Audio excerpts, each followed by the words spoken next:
Dun, dun, dun, dun, dun, dun, dun, dun, dun, dun, dun, dun, dun. All right, kiddies. It's your old pal, John Kassir, the voice of the Crypt Keeper. Fire! Fire! No, just kidding. I have my good firefighting fiend, Joey, who's put out a few just for me. You can tell by my face. But seriously, you know, someday we're gonna have to slide down a pole together, just you and I, and go to the depths of hell just to party, you know? Celebrate the good times. You know, after all, Tales from the Crypt is the gateway horror, the gateway drug to horror. Just for you and me, Joey, and of course, your good fiend, Chad. May all your screams come true.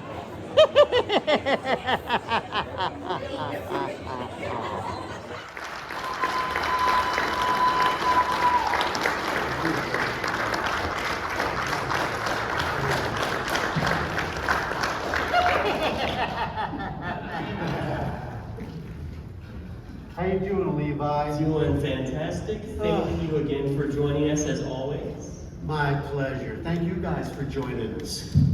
So, Good times. Yeah. So I have some questions I'm going to ask really quick, and then we're going to open up to you guys. So again, make sure to raise your hand nice and high so we can see you. You know, I realize, we've done a number of Q&As together now, and I've never got into or really talked too much about your stand-up career, which... It's an interesting career. Yeah. One that I didn't actually work for. Good microphone. Good sound. I'm actually not using a microphone right now, you know, as a voice actor. You can hear me all the way in the back. No, just kidding, of course.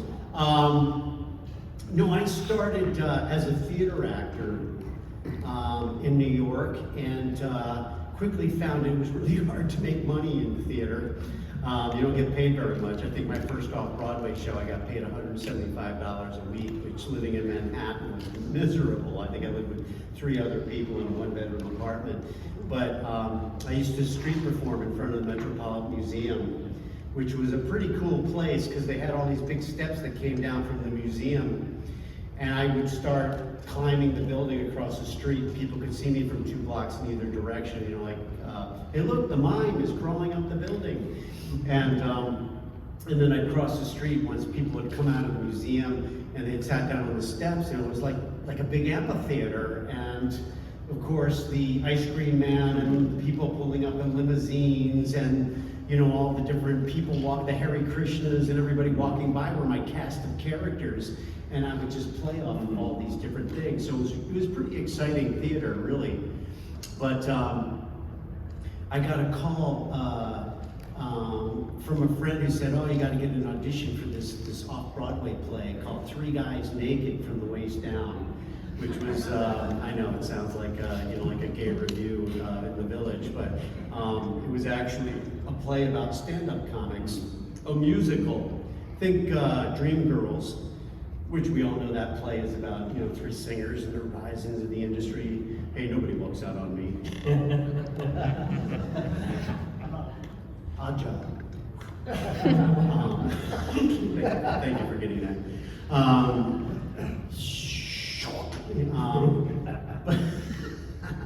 But I got the part. You know, I went down and auditioned, and actually the director was like, did I see you performing out in front of the Metropolitan Museum? You know, and I got, these people came up to me and they were like, hey, we're on this new show called Star Search. We'd like you to come on the show. And I go, what, is a singer? You know, because it was a musical. I assumed they thought, you know, I was like, you know, they had Sam Harris on Star Search who was killing it. And I was like, I'm no Sam Harris when it comes to singing. I can sing, but I'm not Sam Harris. They're like, no, we want you to come on as a stand-up comic. And I'm like, well, you know, I'm not really a stand-up comic. I'm playing it in the show. They go, well, you can win $100,000. I'm like, fuck, can you see my act? I was like, I'll be working on it tomorrow, because I guess I'm going on Star Search.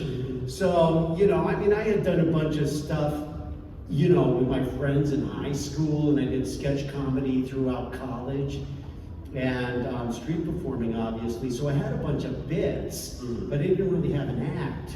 So, but each week we had to do 2.5 minutes. Yeah. So I was like, okay, well, I used to do this bit where I do like the Wizard of Oz in 2.5 minutes. You know, it's a twister, it's a twister. Dorothy, Dorothy, let me up, let me in. Come on, Toto.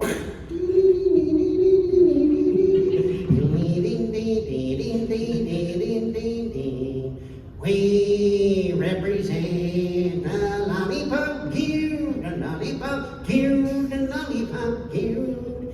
In the name of the lollipop, we let the beauty munchkin land. Let the glorious news be spread at last, the Wicked Witch is dead. Kill my sister. Are you the ruby slippers? How rubbish, you have no powers here. Be gone before someone drops a house on you.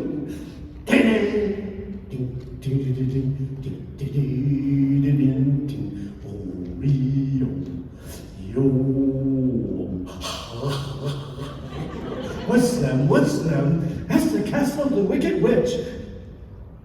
Oh, Dorothy's in that awful place? Oh, I hate to think of her in there. Fellas, we've got to get her out. I got a plan how to get in there, and you're gonna lead us. All right, I'll go in there for Dorothy. Wicked Witch or no Wicked Witch. Gods and no gods is just one thing I want you fellas to do. What's that? Talk me out of it.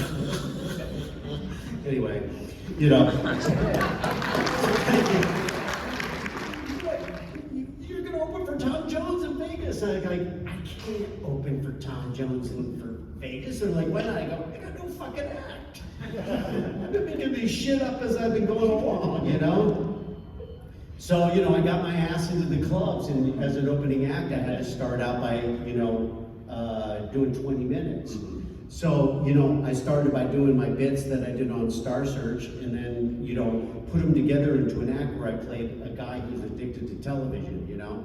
I could like change channels on myself, like a remote control, and Scully, beam me out of here. I can't get to work for tenacious kind of blow. He's dead, Jim. Down here in Green Vulcan blood Spock, you know. I'll join Jim downstream. But first, you know, I'd go through all these different shows. I opened for the Temptations and the Four Tops on their TNT tour, and opened for Richard Belzer and Rodney Dangerfield and Lou Rawls for 5,000 people at, you know, Michigan State. I mean, it really turned into this thing, and the next thing, you know, my next step was to become a headliner in the comedy clubs. I had to put together eventually an hour and a half act. So, you know, I started working in the clubs and and that's how I wound up doing stand-up. But because I didn't really have jokes, and that really wasn't my thing, I was doing a bunch of voices and characters and that kind of thing. And which led to, while I was doing First and 10, which was my first series for HBO, HBO thought of me for the Crypt Keeper, because they were like, we need somebody who, you know, is an actor, who can do funny voices, who can do stand-up and that kind of thing. And so they invited me down to audition Kevin Yeager's studio. And that launched my voiceover career on top of my television career. And, you know, we've talked about this before as well too, you know, now HBO is so well renowned for their series, you know, from Westworld to True Blood to Sex and the City, but you were kind of there at the forefront with First and 10, with Dream On. What is that, you know, as someone who, as a performer, being in something that now is, they're at the top of their game. You were there at 20 years earlier, 30 years earlier at the beginning when they had some incredible series and incredible shows. You know, it was a double-edged sword, because here we were doing some of the best stuff on TV, but not everybody was seeing it, because not everybody had HBO, unless, you know, it's like, well, we go down the block to my, you know, my rich friend's house, or they'd steal it, you know.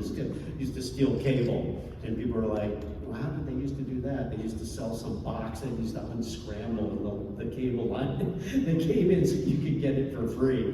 You know, so like First and 10, which was HBO's first series, was my first series, and I was on that for 6 years, but barely anybody other than people who had HBO saw me in it. So, you know, if you were at a network show, like, you were a household name. And, you know, I was known for winning Star Search, you know, especially, you know, living in New York where I was living at the time. I could walk down the street and people would be like, hey, John Kassir, the guy from Star Search, you know. But, you know, here I was doing like TV series next to, you know, Seinfeld, and was on the soundstage next to us and stuff like that. And, you know, then you walk down the street and the guy go, are you Kramer? You know, and you're like, no, I'm standing here and following me, and I'm like, can we get out of here? I don't really want to be labeled as a pedophile. You know, was the time where I realized that, you know, you give up a lot to have what they call celebrity. You know, certainly I enjoy coming to, you know, these kind of events because I feel like I'm with my people. You know, I feel like people that think like me, that love horror, that love all the things. You know, I mean, getting to do Tales from the Crypt was amazing to me because I loved the comic books as a kid, and I loved horror. You know, when I was a kid, you didn't have streaming or DVDs or even VHS tapes. Yeah. You know, you had to wait to see what came on in the TV guide. And for me in Baltimore at 4 o'clock, they had Twilight movie, and they would play anything from Doris Day movies to, you know, Attack of the 50-Foot Woman or Mothra. And then they also played all the Universal horror monster movies. I mean, Abbott and Costello meets Frankenstein was my favorite, you know. And then they would play the Roger Corman stuff, you know, with Vincent Price, whether it was House of Wax or Tingler or The Fly or, you know, Mask of the Red Death, and these kind of movies. And I loved that stuff as a kid. So, you know, when they called me to say, you want to audition for Tales from the Crypt, I was like, they're making that into a show. Oh my God, it's so great. I used to have to hide the comic books when I was a kid, you know, because they were controversial. I mean, a lot of you know that the reason they have age codes on the comic books is because of the Tales from the Crypt comic books and the other EC comics of those days were very controversial. They caused juvenile delinquency. Yeah, right. Look at us. Anyway, so, you know, that was, it was kind of a cool thing, but, you know, because it was on HBO, to bring it back to what we were just talking about, I didn't have any faith that it would go beyond the HBO audience at that time. It would be revered as something very special, but not be seen by everybody. And little did I know, every little fucker was slipping down and watching it, or their parents let them watch it, because that was during an era where, you know, parents didn't have to be politically correct, and, you know, were kind of hip and letting their kids watch the show, or their grandparents were. And, you know, then of course it was, you know, they edited out the, you know, the language of nudity and cut it for commercials for Fox, and the cartoon and the game show and the Christmas album and all this stuff, you know, just continued to carry it on. And, you know, I just feel, and it also launched my voiceover career, which is, you know, kept my career going way past my screen career because, you know, as you know, as an actor gets older, there's just less parts for you. You know, or you wind up playing the same thing over and over and over again, and they don't really want to pay you that much for it. It doesn't really matter. But, you know, as a voice actor, I've got to play everything from, you know, Deadpool to Buster Bunny, you know. Yeah. We are all comedy. We're tiny, we're toony, we're all a little loony, you know. So I've been really, I mean, obviously I worked really hard at it the first 5-6 years of my career living in New York. I literally was living off of the change that I made street performing, and, you know, didn't mind living off of that as long as I was making my living as a performer. You know, I didn't want to, you know, be a waiter, which isn't a bad job, but it's not a future. Yeah. You know, I didn't want to be a bartender, whatever. My roommate was a bartender or whatever. Unfortunately, he was also an alcoholic. So he wound up drinking his job and, having to leave New York, and I just kept my nose to the grindstone, and after years of standing in line to get a spot at the Improv or whatever, I was able to. When you get that script and you're becoming introduced to the character for the first time. It's always different. A lot of the stuff you'll get, especially for games and stuff, you'll get a whole Bible of what this character's backstory is, and of course they'll give you 3 lines, and you're like, how is this backstory pertaining in these 3 lines? But and sometimes they'll send pictures, and then other times there's nothing, so it's really just the script. And understanding also who you might be auditioning for and what type of animation they do, or whether it's more of a live action kind of show, whether it's Transformers or it's Rugrats, like Klasky Chupo, of course, where I did Rocket Power, Ray Rocket, when I picked up the script for Ray Rocket, for Rocket Power, I was like, oh, that's like the surfer dad that lives across the street from me.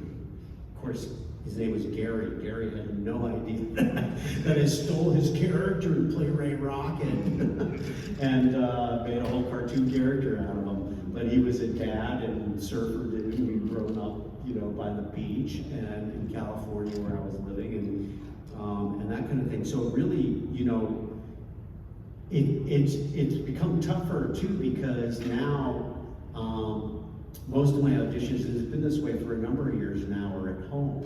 And most people have at least a good enough sound sets, voiceover set up to do auditions. I also have a good enough system set up to actually do my jobs at home if they want me to. And during the pandemic, I did most of my jobs from home. But there's a double-edged sword to that, and that, again, a double-edged sword, I don't know where that reference keeps coming up. Maybe I like swords. In that you don't have the director there or the people who are involved with the project to direct you if they're going, this is going to be a little less over the top, it's going to be less cartoony, it's going to be more of this, or I like what you're doing with that voice, can you make him, less severe, or, the different direction you don't get that direction, so you're kind of, you may send them 1 or 2 takes, but really you're getting it from the script. To answer your question directly, from the information, and they may have given you more information than just the script, but that's basically where you start.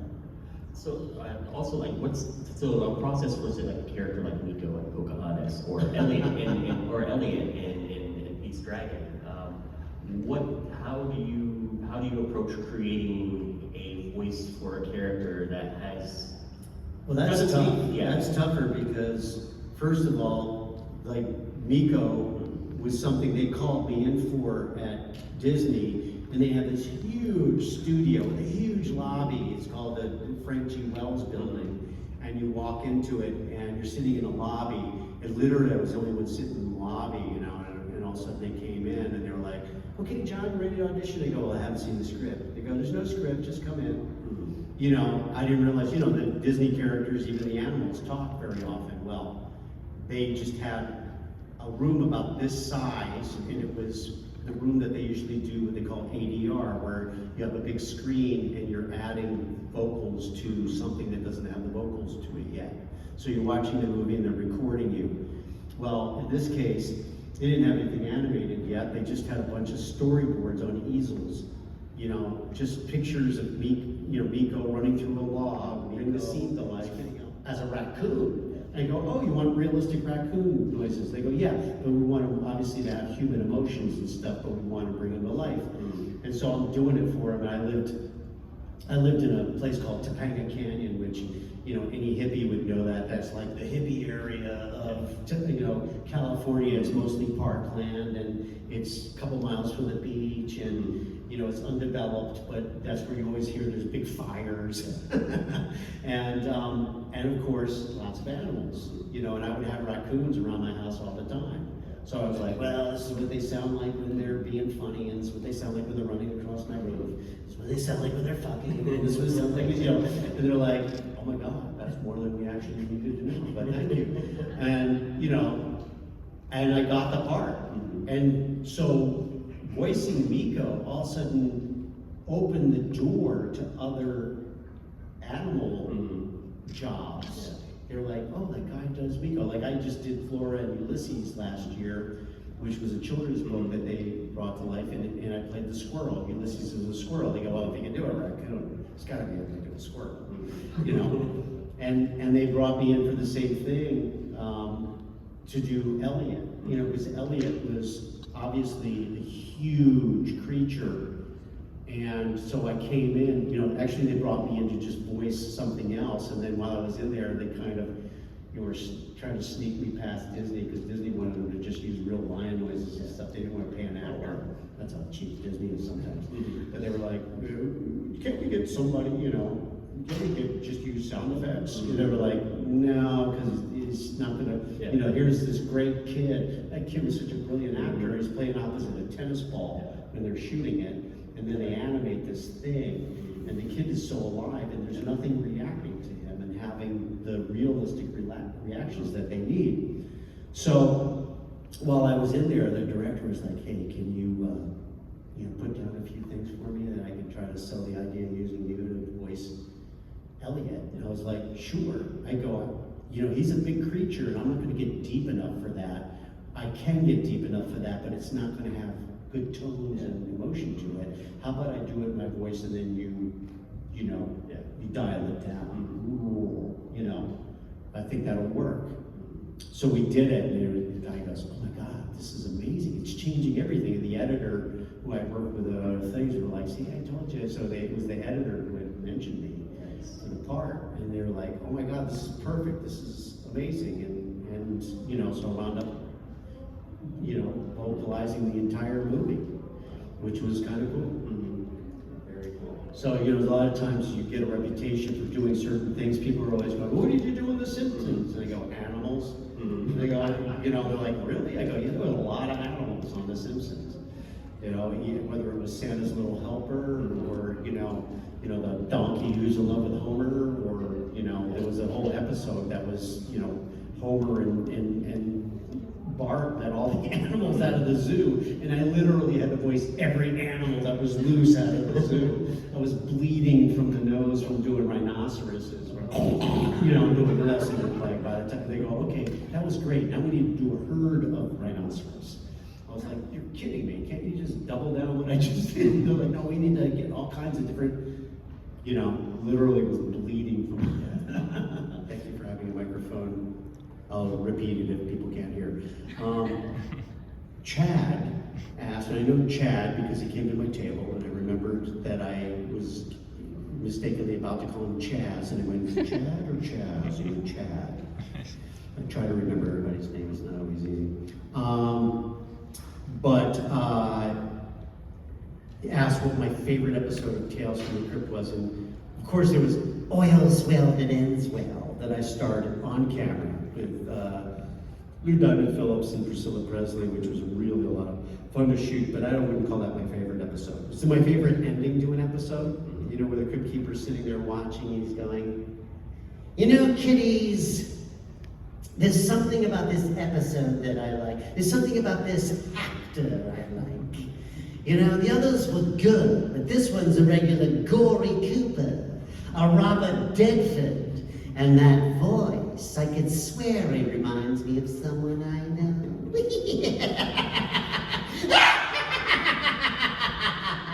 And I tried to give it like my best screaming laugh I've ever done, you know. It was supposed to be the last episode. It was in the 6th season. It was supposed to be the last episode of the 6th season. I don't know if that's where they have it in the DVD set, but then we wound up doing the 7th season, which was kind of fun. But one of my favorites, absolute favorites, even more than that episode, is Death of Some Salesman. Yep.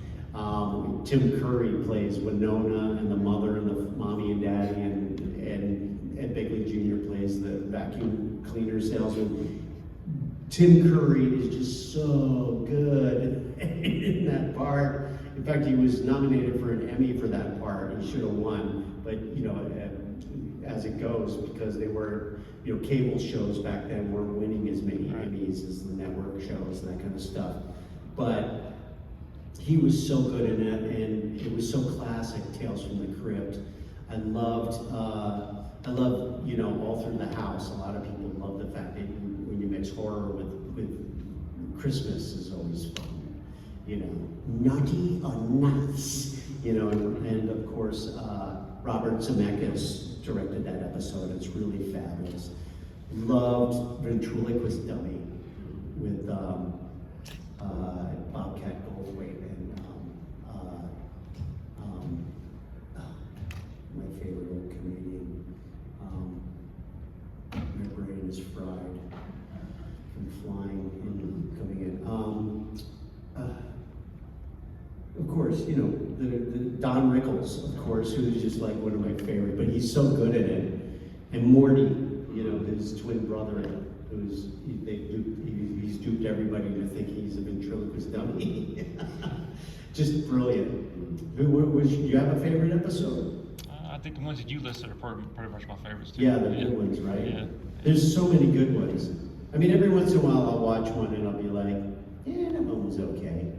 You know, but, or I was, you know, when I read the script, I was thinking that could have been better, that kind of thing. But, you know, all the stories can't be great. It's just based on the story, again, what's on the script. But I'll tell you, the Crypt Keeper sequences were all so good. They did such a good job putting them together. And of course, we had fun. And then, you know, I would kind of improvise and make Kevin Yeager, who of course had made the Crypt Keeper, but it was also directing most of the Crypt Keeper sequences. I would just crack him up, and Gil Adler, the producer, you know, and Alan Katz, the writer, I'd make them laugh, just improvising stuff, you know. Another ghoul who can give you head and then let you keep it. Of course, it wound up in the episode next week, you know. It was like, you know, the Crypt Keeper's lying in bed, he puts his arm around a woman and her head falls in his lap, and he goes, let it go, give you head and let you keep it. You know, and I think they started kind of responding to the fact that I was a stand-up and started making the Crypt Keeper funnier and funnier. And they go, okay, how about the Crypt Keeper as Marlon Brando in A Streetcar Named Desire? Stella! Of course, they put him in a ripped up T-shirt with his bony arms, and you know, and it was just one of the funniest sequences. But if you watch some of the earlier episodes, when we first started the show, they didn't give Kevin much money to work with, and I told some people this story at my table, but he was using spare parts from his shop to make the Crypt Keeper, and some people know the story, some people don't, because Kevin had made Chucky. He had a bunch of spare Chucky eyes in the, I think we talked about this, in his shop. So he used Chucky's eyes for the Crypt Keeper. He was just going to be they were just going to be temporary, but when he looked at it, he went, oh my God, they're really great. They come to life in this character. But the mouth, you know, he had a bunch of, you know, older, you know, what they call servos, which are the little motors that you use to control, you know, model airplanes and stuff. That's what worked on the Crypt Keeper's face. And he didn't have very many in them to begin with, so the Crypt Keeper's mouth only moved like this at first. So if you look at some of the earlier episodes, the Crypt Keeper talks slower, more ominously. And then as we got a bigger budget, you know, he could spruce him up, and we started giving him that comedy kind of delivery that I auditioned with, you know. It's like, hello, kitties. You know, in the mouth, and they worked it out so that tongue could wag, and, you know, and make him really gleeful. He could raise his eyebrows more and stuff. So, you know, next time you sit and watch some of the earlier episodes, some of the later ones, you'll see there's a difference in the way the Crypt Keeper developed in terms of his ability to speak and move.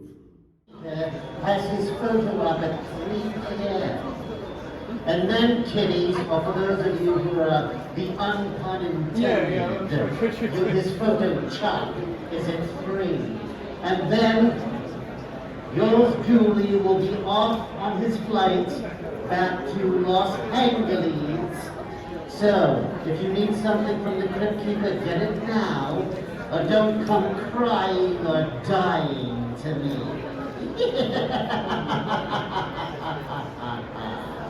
It's been more than a